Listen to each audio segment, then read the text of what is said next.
ফিলিস্তিন সমস্যা সমাধানে বিশ্ব সম্প্রদায় ব্যর্থ বলে মন্তব্য করেছেন তুরস্কের প্রেসিডেন্ট রিসেপ তাইয়েপ এরদোয়ান। তিনি বলেছেন, ইসরায়েল মানবতা বিরোধী অপরাধের মাধ্যমে মানবতার অভিন্ন মূল্যবোধকে পদদলিত করেছে।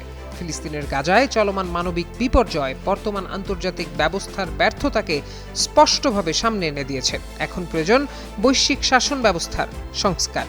কাজাখস্তানের রাষ্ট্রীয় সংবাদ মাধ্যম সংস্থা কাজ ইনফর্মে প্রকাশিত ইউরেশিয়ায় শান্তির চাবিকাঠি তুর্কি বিশ্ব শীর্ষক এক নিবন্ধে এরদোগান এসব মন্তব্য করেন। আস্তানা সফরের পর প্রকাশিত ওই নিবন্ধে তিনি বলেন, বর্তমানে আঞ্চলিক সংঘাতগুলো বৈশ্বিক নিরাপত্তা, অর্থনৈতিক সমৃদ্ধি ও স্থিতিশীলতার জন্য বহুমাত্রিক চ্যালেঞ্জে পরিণত হয়েছে।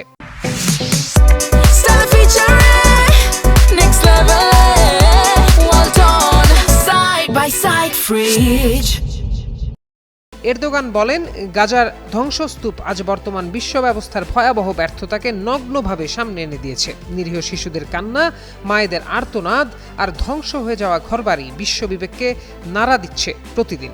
বিশ্ববাসীদের উদ্দেশ্যে তুরস্কের প্রেসিডেন্ট বলেন, বিশ্বে স্থায়ী শান্তি প্রতিষ্ঠা করতে হলে প্রয়োজন ন্যায়ভিত্তিক ও কার্যকর আন্তর্জাতিক ব্যবস্থা। তিনি বলেন, শান্তি কূটনীতি, মধ্যস্থতা এবং আস্থাভিত্তিক সংলাপের মাধ্যমে তুরস্ক বিশ্ব শান্তির জন্য কাজ চালিয়ে যাবে।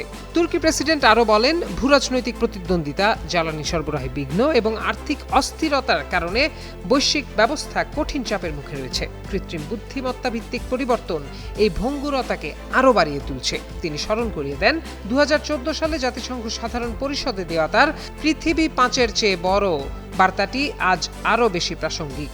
এরদোয়ান বলেন, কার্যকর ও বাধ্যতামূলক নিয়ম ভিত্তিক আন্তর্জাতিক ব্যবস্থা ছাড়া বৈশ্বিক ও আঞ্চলিক সংকটের সমাধান সম্ভব নয়। নিবন্ধে তুরস্ক ও কাজাখস্তানের অংশীদারিত্বকেও বিশেষ গুরুত্ব দেন এরদোয়ান। তিনি বলেন, জাতিসংঘ নিরাপত্তা পরিষদের কাঠামোগত সমস্যা মোকাবিলা এবং দীর্ঘমেয়াদী অর্থনৈতিক সমৃদ্ধি নিশ্চিত করার ক্ষেত্রে কাজাখস্তানের সঙ্গে তুরস্কের সম্পর্কের বিশেষ গুরুত্ব রয়েছে।